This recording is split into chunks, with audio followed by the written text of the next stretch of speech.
So good morning, Australia. Good afternoon, Costa Rica, Austin and Mexico, and also good evening to Holland. If you could please tell us where you're from by typing down on the chat box, that would be great so we all know where we are from. My name is Wan Misap, and I'm very pleased to welcome you all to our very first webinar today. And special welcome to our friends in Australia for getting up so early. So we are very much freshly graduates from the Master of Integrated Water Management from the University of Queensland, Australia. And now we are part of the International Water Centre Alumni Network. So the purpose of this webinar is to share with you our experiences researching and writing our thesis, because we believe in information sharing, and that is why we would like to share what we have learned with you, so together we can keep learning and working together to achieve sustainable water management. We have three speakers today: Suzanne from Austin, Diana from Costa Rica, and Amira from Mexico. We will start off shortly by a presentation, and after the three presentations, we will open the floor for questions and comments. So please type down your questions on the chat box. Also, if you would like to learn more about each topic, please feel free to contact our speaker directly. Otherwise, send me an email and I can connect you with our speakers. All right, without further ado, please welcome our very first speaker, Suzanne King. Thank you. Thank you so much for organizing this, and to Annie for the support as well in making this possible. And of course, special thanks to the International Water Center, the International Water Center Alumni Network, for also supporting this our first webinar. And of course, I definitely want to thank my supervisors, Dr. Stephen Kenway and Dr. Marguerite Manouf, for allowing me to work on this project with them, and to the CRC for Water Sensitive Cities for the scholarship to work on this project.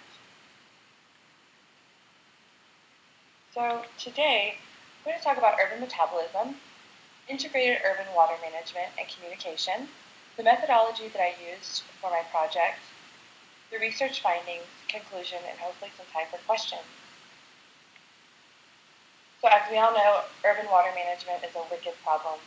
As you see on the bottom left photo, that's one of our main drinking supplies for Austin, Lake Travis, just a couple of years ago, at record low levels, below 34% full. And then just a few months ago, we had major floods throughout Austin. So it's a wicked problem. But urban metabolism is a concept that quantifies resource flows in a city, shows how the circulation of flows within a city system operate, and evaluate the environmental impacts. There are different definitions for urban metabolism. One of the common ones is by Kennedy, you see at the bottom of this chart, the sum total of the technical and socioeconomic processes that occur in cities, resulting in growth, production of energy, and elimination of waste.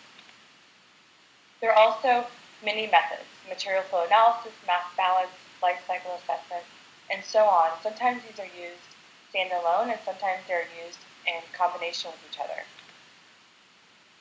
The concept of urban metabolism is based on the biological analogy of an organism, which has a clearly defined boundary with materials flowing into, through it, and out of it, but is sometimes used interchangeably with the analogy of an ecosystem. And so you see different variations of this throughout imagery as well, like the image at the top of the page for designing with flows. The bottom left, the City Protocol Society compares the city to an anatomy and illustrates what it considers the three system components that make up the city ecosystem. There are also many urban metabolism metaphors, and this table provides an overview of how perspectives of the metaphors differ.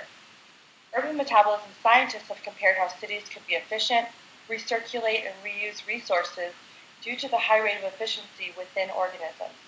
While some use the idea of an organism as a comparison to a city, others use an ecosystem as a metaphor.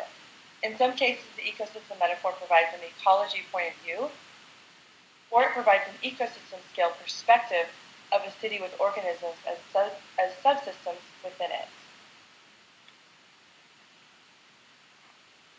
So urban metabolism has been studied since really the 1800s with Karl Marx and Frederick Engels. But in 1965, Abel Woolman wrote a key paper to describe the metabolism of a hypothetical American city. And in this image, as you see here, that he created the three key inputs into a city: water, fuel, and food. And the three key outputs: sewage, refuse, and air pollutants. Water being, of course, the largest input and sewage the largest output. So despite urban metabolism being studied for several decades, it is yet to be integrated throughout urban planning and policymaking in Australia and other places. And there are limited examples of the model being used to address actual issues or to identify influential processes within cities. So integrated water resources management, as many of you know, has these key principles.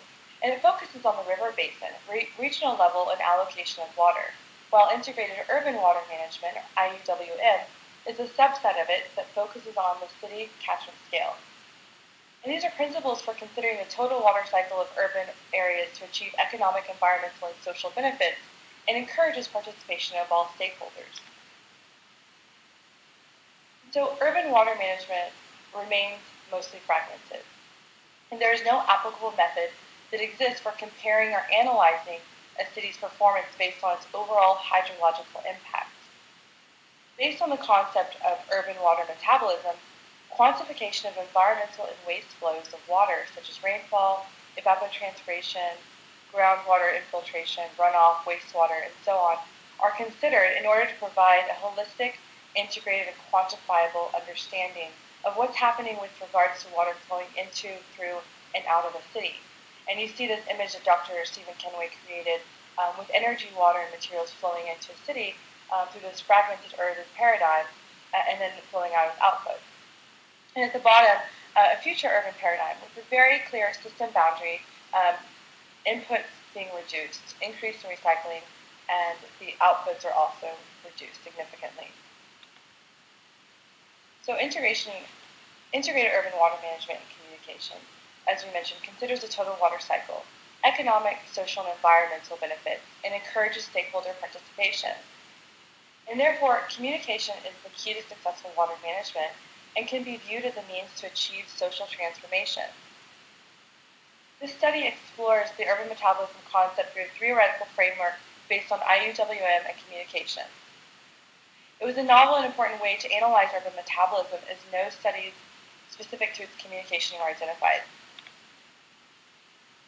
So the range of definitions, metaphors, and methods for urban metabolism, as well as the difficulty in presenting its information to end users effectively, highlight diverse interpretations and potential gaps in stakeholder engagement. So this research project explored how urban metabolism has been interpreted and the role that communication has for IUWM. And by understanding how urban metabolism concepts have been interpreted by experts through the theoretical framework of IUWM, the goal is to help reframe our perspective from being a one-way dissemination of scientific information to building a shared understanding and mutual trust across disciplines, sectors, and stakeholders towards IUWM. The methodology I used was literature review, qualitative interviews across North America, Europe, and Australia, reviewed many, many times, transcripts and audio recordings, imagery, and then conducted a thematic analysis. The nine qualitative interviews were with urban metabolism experts across a range of disciplines. The communication themes that emerged from the analysis were awareness, language, visual representation, and target audiences. And the other themes that emerged were data and information and barriers. Urban metabolism is not a mainstream term. It's not known well by the general public or even widespread in academia. There's potentially low awareness and cohesive understanding even within and among urban metabolism experts. And generally, the idea of metabolism is quite specialized. So while the concept itself does not appear to be difficult to comprehend, technical terminology such as mass balance can cause barriers to receptivity outside of expert circles. Sorry about the image there. One Australian interview emphasized that without an economic output alongside the urban metabolism information, it's unlikely to get past the first level of management in urban planning. So there's both the economic component regarding buy-in for implementing urban metabolism, as well as for taking action based on the calculated information. And something that stuck out to me is this idea that this economic translation is yet the best method to communicate, as one interviewee said. There is 100% consistency that visual representation is the key to communicating urban metabolism information. Without going into too much detail of each of these, this just shows you the diversity across flowcharts, Sankey diagrams, spider star charts, art, scenario graphs, maps, animation, and so on. Many different ways of disseminating, interpreting, and presenting urban metabolism information. While the majority of interviewees emphasize that mapping is the most effective way of communicating urban metabolism.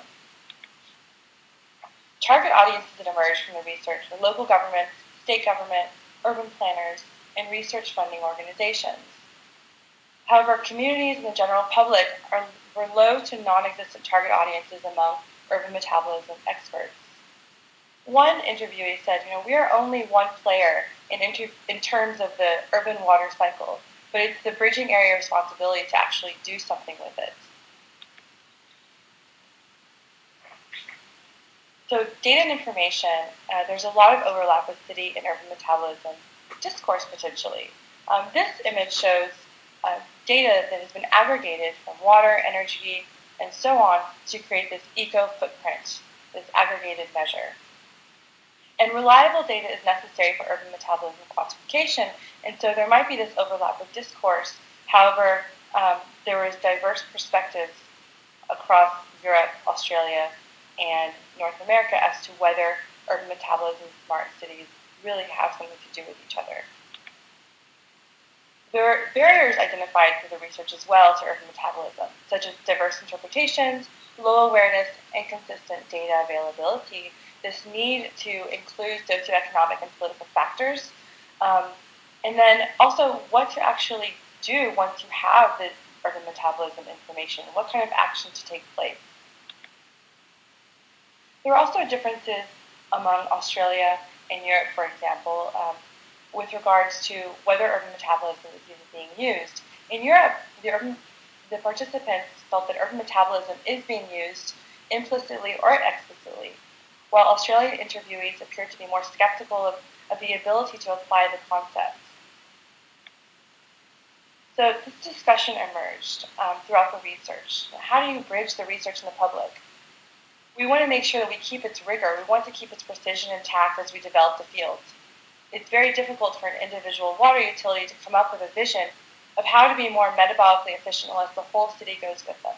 And then, of course, this was something that stuck out as very, very important, but without an interest from the general public or some concerted political will, these kinds of things, sustainability policies or resource efficiency policies, and even just the general perception of metabolism won't go anywhere. So why is this two-way or multi-way communication important? Well, as we've seen, there are different languages and priorities within urban metabolism expertise, but also, of course, across sectors, policy, science, private, public, and communities. And so to increase the likelihood of research funding, adoption, buy-in, and knowledge production rather than solely dissemination of information. And also because, as we've mentioned, IWM, a key principle is participation. So technology alone is not sufficient for solving water management issues. Participation necessitates interactions, mutual understanding, and exploration of perception. And so some of the benefits of an explicit expert network or knowledge brokerage for urban metabolism would be the aid in communication process that requires such expertise across these different sectors. So in conclusion, urban metabolism has the potential to account for urban water flows from an integrated systems approach. The dialogue is required with all stakeholders to really move beyond expert circles and to uphold integrated urban water management principles. So water communication translators or knowledge transfer experts could facilitate the co-production of knowledge among all stakeholders in order to move urban metabolism forward within and outside expert circles towards IUWM. Are there any questions, or should we leave it for after all of the presentations are done? And thank you so much for your time and for listening to this webinar. I hope you enjoyed it.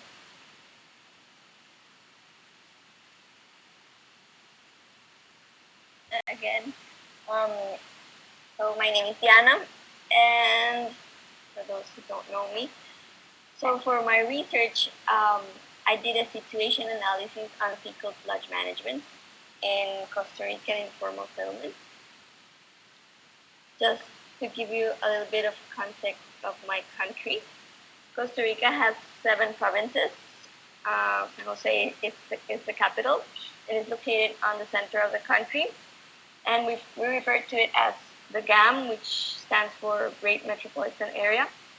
The country was established in 1821 and abolished the army in 1948, making it a democratic republic, and this has contributed to make of it one of the most developed country in the region. We provide public health care and access to public services, including access to water. So my research is focused in San Jose, as you can see in the image. And before I explain my research, it's important to tell you what fecal sludge management is, in case you guys don't know. Fecal sludge is the undigested or partially digested solids resulting from the storage of black waters from on-site sanitation systems.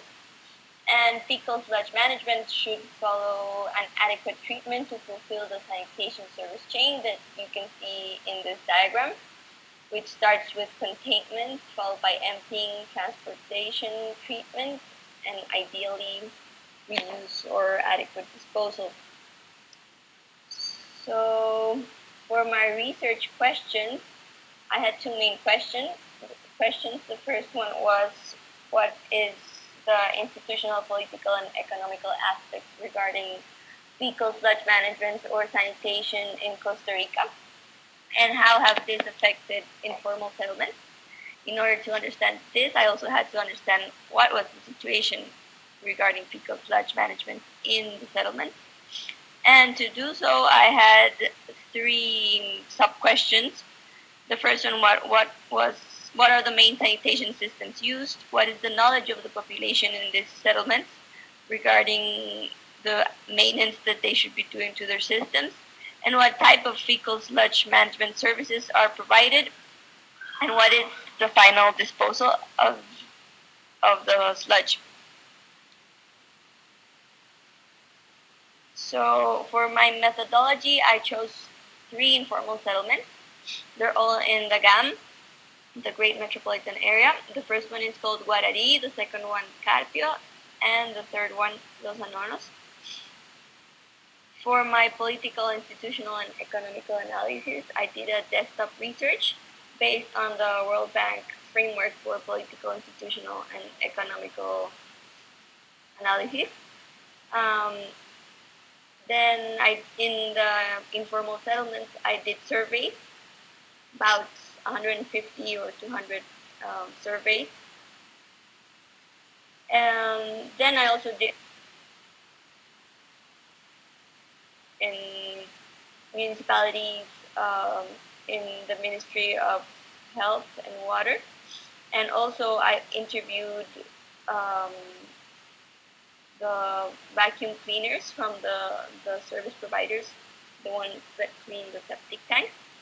And after this, I did a data analysis. So for my problem statement, the reason I chose this topic is because in Costa Rica, 67% of our sewage is treated through septic tanks. And this percentage also includes informal settlements. Septic tanks are considered to be a good sanitation system, which may work properly if it's maintained properly. And it's mainly recommended for low-density areas, not for cluttered conditions such as informal settlements. So that is a problem, of course. Like settlements they tend to be cluttered. And this is also a problem because these areas are more prone to have health risks. And just as an example of this, in Costa Rica, just as an example of this, last year, on 2012, 3,015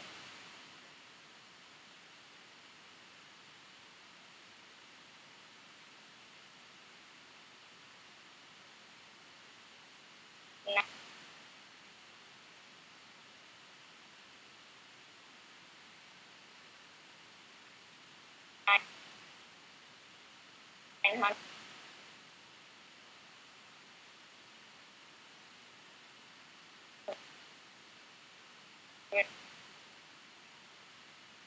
and 48 cases of diseases related to water were reported, and the most common disease was acute diarrheal disease.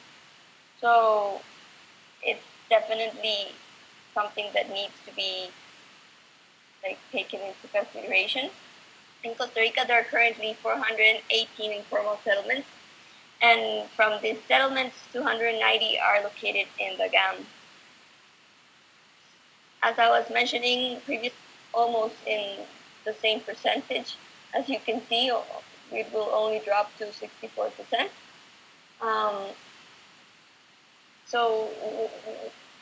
Septic tanks need to be taken into account, and people need to know how to keep maintenance. And there needs to be fecal sludge management.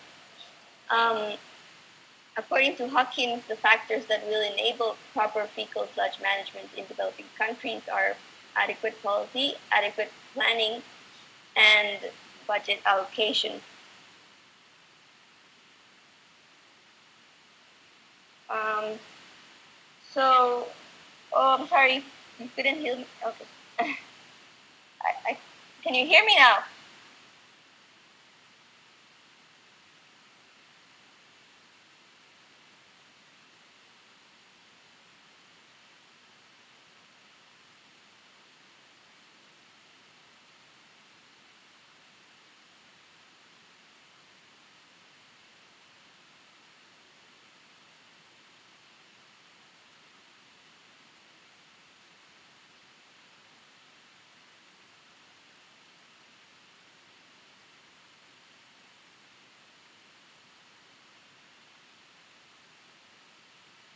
Okay. So for my results, starting with the political, institutional, and economical analysis, what I found was that, first to do this, I looked into the national development plans for the past two and the current government. And what I found was a lack of political will, and this was reflected on the low accomplishments and delays on sanitation goals. There's limited legislation regarding governance of water, and as an example of this, the water law that we currently have is dated from 1942, and there's even more scarce legislation regarding sanitation.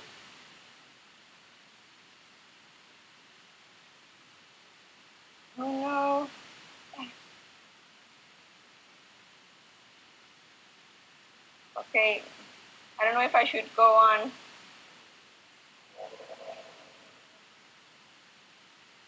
Should I continue?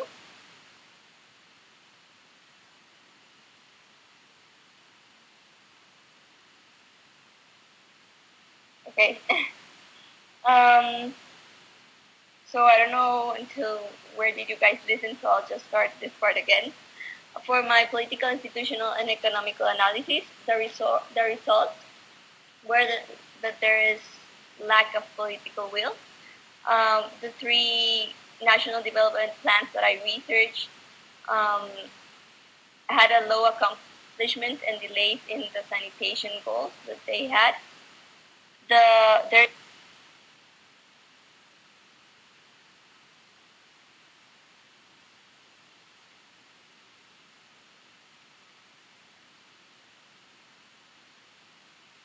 is limited legislation regarding water governance. And like the only water law that we have right now is from 1942. Then there's also a duplication of functions in the institutions, and there's poor budget allocation towards the maintenance of the current systems. For my field research,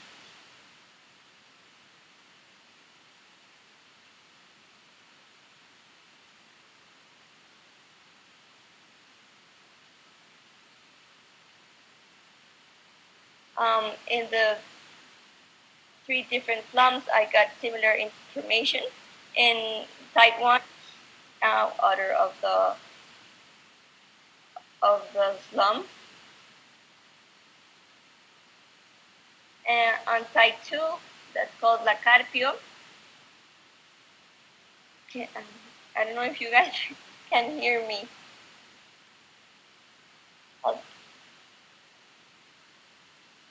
I'll just keep on going. I interviewed 47 houses, and they use mainly septic tanks, and they claim to do the emptying in mechanical.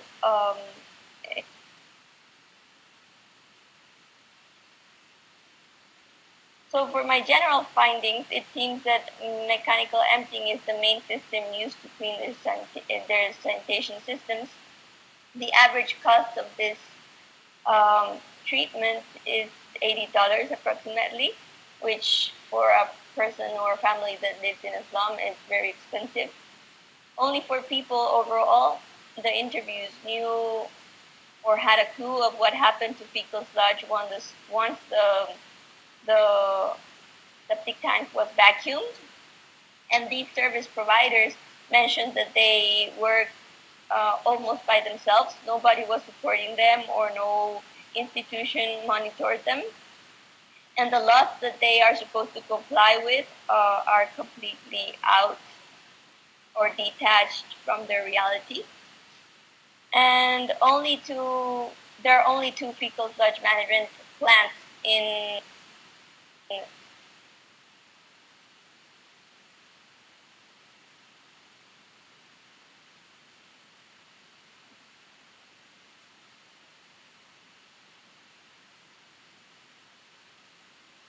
the GAM. They're really far away from the city. So most of the service providers just empty or dump the sludge in the rivers. The diagram that you can see here portrays this. So on-site sanitation system is the main, which would be the septic tank, and the vacuum truck is the main way to empty the tanks. But only a very small percentage of this is effectively treated, and the larger percent is just emptied or dumped illegally into the rivers. So I didn't do, for this research, it was just a situation analysis, so I wasn't proposing any solutions, but a suggested approach that I did, or I think would provide a better solution and management to fecal sludge, starts with awareness. We need to aware the population on how to maintain the population, because politicians are part of the population, and they also need to be informed, and the population needs to put pressure on them in order for them to have political will and do adequate laws. Also to provide budget allocation, which will enable technical education and research, and will also enable the maintenance of the system and monitoring and law enforcement. The research and literature also suggests that it's better to have one institute that provides or is in charge of sanitation and works hand by hand with the service providers. So all of this would enable adequate fecal sludge management, and obviously this would reduce health risks and risks in the environment. So for my conclusion, there are definitely traces of change. the wastewater treatment plants that the country is investing in is changed, but it's not enough. Decision makers need to step up and address the sanitation situation because it's really bad. One limitation was my inability to visit the treatment plants, the current treatment plants for fecal sludge, but I couldn't do that due to time. And definitely fecal sludge management has been off the political agenda and it needs to be put on top back again. And definitely the people that are most affected by this are people in slums because first they're in informal places, so they are not provided with a lot of services. And then they mostly live next to rivers and they are more prone to be in contact with fecal matter than any other population. So if these people get sick, they will need public services. And that's obviously a big investment for the government. So why not invest in sanitation instead of curing diseases at the end? So I think that's how you guys would hear something. Thank you.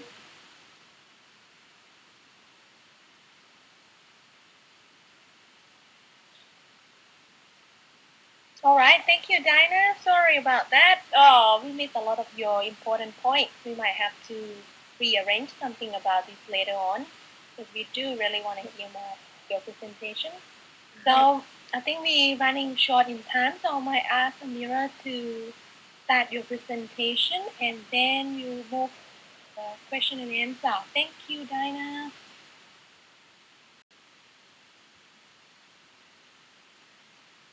I'm going to present you my final project, the evolution of monitoring, using integrated water resource management to link science, monitoring, and management to make integrated monitoring a reality. This project was under the supervision of Wade Hadwin and Frederick Lusch, both from Griffith University, and experts in different sectors of water. So water pollution is a priority role in water-related issues worldwide, and this is why environmental monitoring is an essential tool that helps us to evaluate the condition of receiving environments. And we can define environmental monitoring as a program of periodic systematic studies that are based on science and reveal the state of the environment. Okay, and results are really important because they're going to trigger the prioritization or creation of environmental policies. When it comes to water monitoring, it's pretty much the same. It's based on science. Oh, what's going on? I need to go up.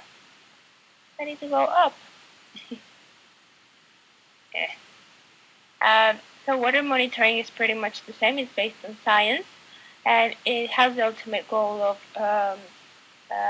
achieve good environmental management practices. So, however, currently there is a gap between water monitoring and science. The approach in water monitoring is based on assessing single concentrations and single compounds, and it's limited to follow a guideline. So while water monitoring has this approach, science, on the other hand, continues to provide new, more accurate monitoring techniques and more evidence of complex issues related to water pollution, such as mixture toxicity and presence of new pollutants. And all this information that science is providing is not properly incorporated into water monitoring. And this could represent that there is sometimes a subestimation of water pollutants. This could represent a risk for the environment and human health. So what I did in my final project was to analyze traditional water quality monitoring techniques and traditional toxicity test techniques to identify strength and weakness, and also analyze the relationship between toxicity tests and risk assessment to see how we could integrate these activities into a single monitoring scheme that could support more decision making and evaluate both environment and human health risks. So just to highlight, in this project I just focused on chemical pollutants in water, and the current priority issues that are impacting water quality include nutrients, heavy metals, pesticides, especially herbicides, and another group called emerging pollutants. And pesticides and herbicides are quite important, one because of the direct toxicity, but there's also a concern that they might be having an impact because of the low doses in low exposures. And also there's evidence that sometimes degradation products of pesticides can be even more toxic than the original product. And as I said, toxicity of mixtures. And this other group, emerging pollutants, are all could be new chemicals that we don't know too much about. So we don't know their toxicity effects, but they are also not being monitored. Or it could be chemicals that we already know, but that they are being found at lower concentrations, different occurrence, as in the case of pesticides, but it could be also drugs and other chemicals. So all these priority chemicals are highlighting the need to improve monitoring techniques. So um, this diagram shows the current approach. So the monitoring general water quality parameters means to look to temperature and turbidity and single concentrations. I also analyze bioindicators that are plants or animals that are sensitive or resistant to changes in environment, and presence and absence and tell us something about the general health of the ecosystem. And toxicity tests that, you can, through experiments, you can determine the effects of different concentrations. But the important thing is that they are based on guidelines. So when I compare what kind of information you could get through these techniques compared to the information that you need to improve according to the priorities that we have, we could see that there's a lot of information that is lacking in this table. You could see all the information that is lacking. And so my question was how to improve water monitoring programs. And because this lack of information represents a risk, I suggest to use toxicity risk assessment. However, we might to modify it a little bit. So this is a traditional risk assessment model, and in this step of the exposure assessment is where chemicals are, well, the concentrations are assessed. And so when I was analyzing what kind of techniques are, I found out that in vitro tests for mixture toxicity can give us a lot of information. So besides assessing single concentrations, we can also test mixture toxicity. And it's not at this step you don't care what's in water, you just care what is the toxic, if there is a toxic effect or not. So this actually improves a lot.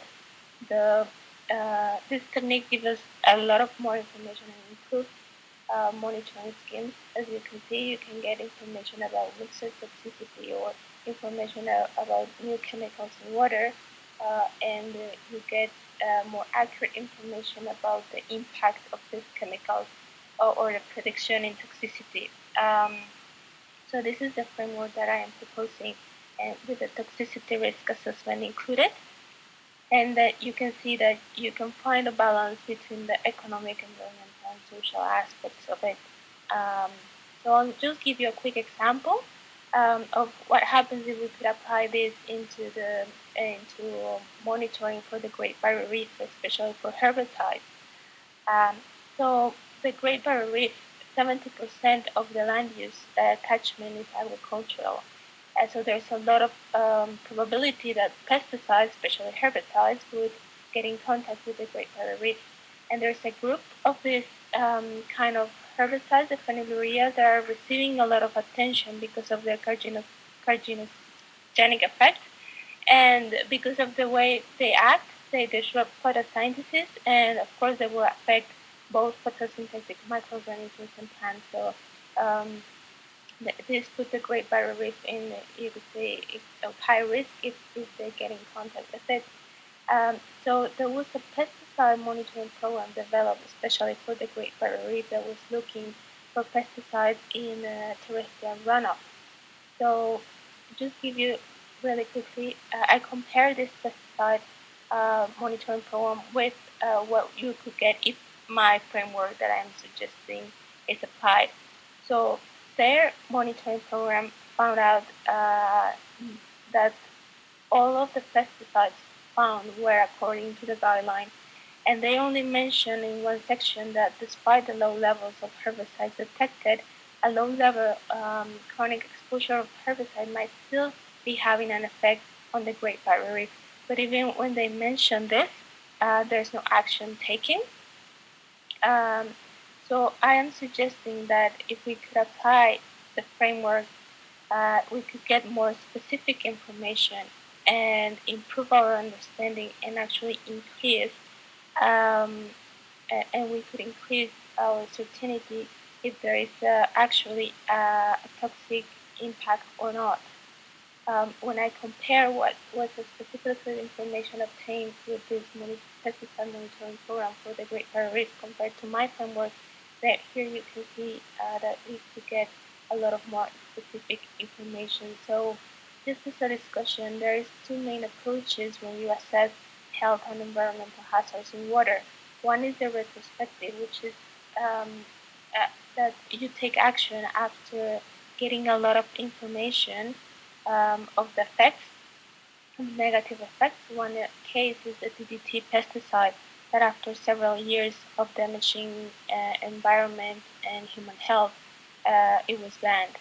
So now World Health Organization is going for a change in approach to a prospective approach, which is a preventive approach and regulate chemicals before they start damaging environment and health. There are some limitations for this framework. Some of the in vitro techniques, as I mentioned, for example, the one that to monitor herbicides, that one is well developed, but there are others that we might need some time to develop them better. And another challenge is to find this balance between the use of the guideline and this kind of approach that I am suggesting. And there are also economic limitations. So um, there's economic limitations. Also, a conclusion, yep, there is a gap between science and management practices, but we could close this gap by using this framework that I am suggesting. And this framework represents an opportunity to better assess environment risk and human health. And it also supports to start this cycle of adaptive management that will help us to better influence policy regulations. So that's it. Thank you very much. If you have some questions, please feel free to contact me.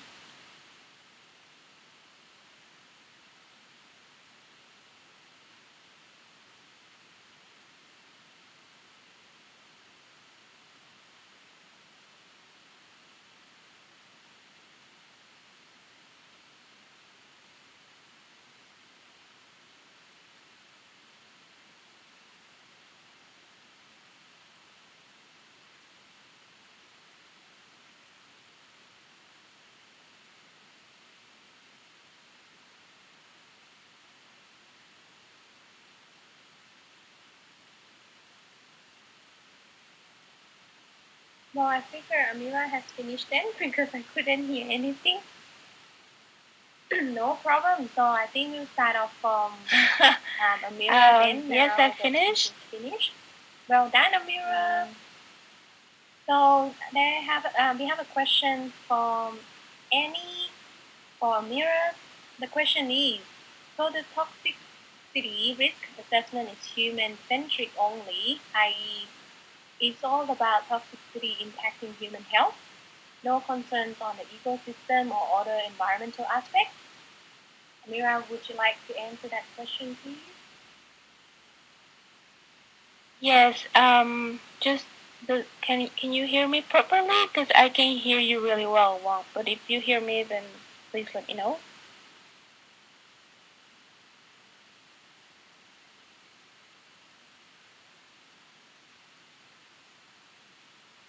Okay, just to answer really quickly Annie's question, no, it's not centric. The risk assessment is part of what I'm suggesting. As you can see, if you can see in the screen, the framework has everything, has monitoring general water parameters, it has bioindicators, and it has the risk assessment. So when you use all these techniques, you make sure that you can assess the environment and human health more properly. It's not only about the risk assessment. Risk assessment is only the toxicity risk assessment is only part of the monitoring scheme. That's the whole point, introducing this risk assessment into a monitoring scheme so you can assess better environment and human health. Does that answer your question, Annie?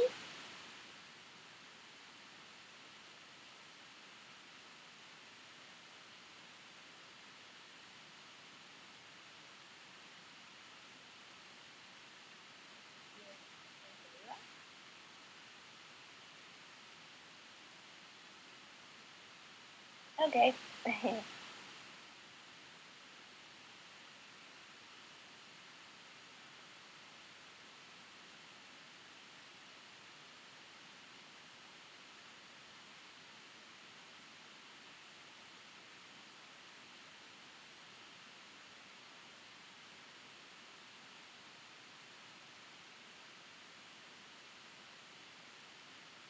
So yes, thank you for answering the question, Amira. Before we move on to the next question, can I ask Suzanne to come back online again? We have two questions for you, Suzanne from Patrick. The first question is, why is the concept of urban metabolism not resonating so much in Australia? And the second one is the difference between the concept as an organism and an ecosystem appears to be the definition of its boundaries. Can you elaborate? Can you hear me? Yes. Great. So Frederick, thanks for the question. So I don't think it's just with Australia, but Australia is an example. I think it's rare across many contexts, and that's one of the issues I saw is that some folks, like in Europe, do think it's being implemented, and the confusion sometimes is that you may think it's being implemented, but it may be not explicitly under the title of urban metabolism. So that's one confusion. But where it hasn't been implemented, like Australia and other places, are some of the barriers that I mentioned. People aren't quite sure what to do with the information once they have it. And who is in charge of leading it? Is it urban policy planning? And then, of course, the various definitions and approaches. There's not one single approach this time, although it does seem like that is a possibility based on some of my research. There's an International Society of I can't remember the exact title. I have it in one of my slides, but it's an association that meets regularly, and they are working on a common convention around urban metabolism. But another barrier is really what scale as well. So are you looking at a precinct? Are you looking at a city, a nation, and how to compare that, especially with the diverse types of data that exist or lack of availability? So those are some of the reasons. And then your second question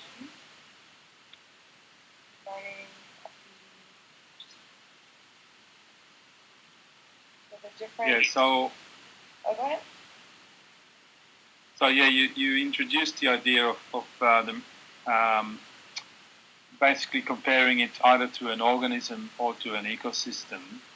An organism has got well-defined boundaries, I think, more so than maybe an ecosystem, which can be more open-ended and change and so on. So that's why I wanted to know a little bit more about how these concepts are usually used in that context, and if you can tell me a bit more about it. Yeah, no, that's a great question. And there is a chart there on slide 7 that by Golubevsky, sorry, I don't mean to mispronounce it, but Golubevsky, who talks a lot about the differences between organism and ecosystem perspectives and where they come from different scientific foundations, disciplinary focuses, the scopes, so from more of a black box perspective to more of a subsistence perspective. And let's see if we pull up here. So in some cases, the ecosystem metaphor provides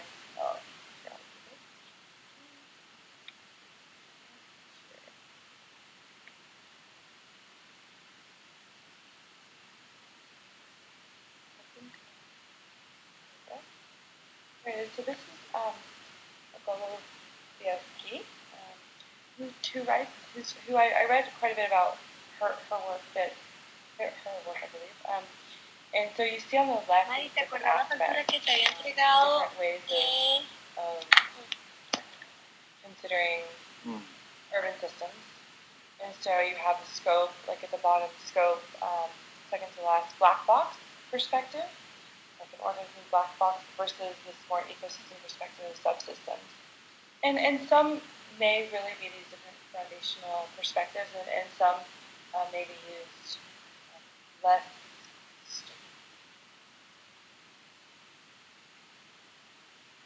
There's someone's microphone. I think some might be less strict or less thought through. For instance, some of these, I don't know, based on certain imagery, that some of these have. I mean, Stephen Kenway, for instance, this is more of a black box approach, and then so comparing to an organism, and then some of these images.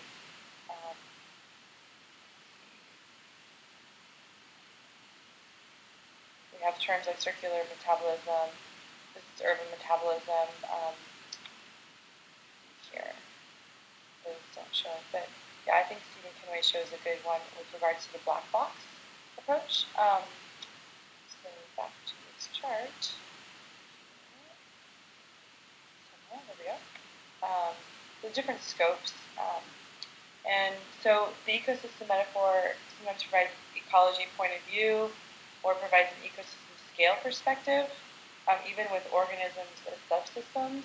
So that's some of the research that I found. And I know Brian's on the line, so he probably knows even more about these different perspectives. I hope that, Frederick, did that answer some of your questions? Yeah, I think so. And I'm just thinking about how there is a drive now also to make systems more intelligent or more smarter. And I suppose this will be a future trend where things like, inbuilt measurements are going to happen more and more, and we get more, live information on how these systems work. Yeah, it seems like a lot of it is really about scale. Just to, for me, at least layman's terms, it seems like scale. It seems like data. And I know it's not just about that, but it's really at what point how granular do you need the data, and then just the diversity and types of data that's gathered, which is necessary to have that consistency in order to compare changes that can be measured through urban metabolism tools. So. Yeah. Okay, thank you. Thank you.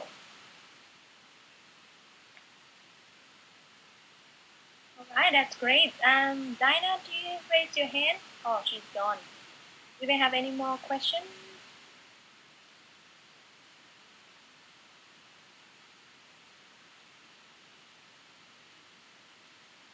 I might have one question for you guys, if that's okay. What would be your advice to current students who's about to start their thesis? What would be your top 3 advice that they should do or should not do? Thanks.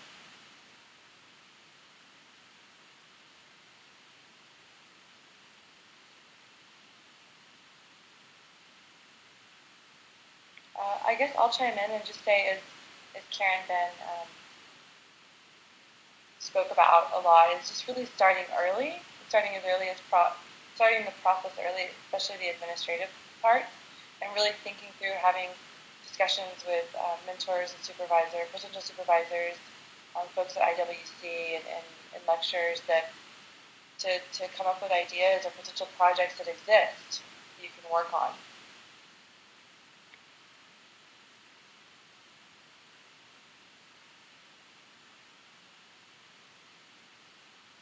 Hello, can you hear me? Thanks, Suzanne. Amira, you want to add something? Yes, I just wanted to say that finding a good supervisor, I think it's really makes everything easier. So if you could start with time and look for a good supervisor who can guide you and have a good discussions, and that's great. Otherwise, it's going to it's going to be tough, because then at some point you might feel a little bit alone. Um, so that would be my advice, that choose carefully your supervisor. That's it.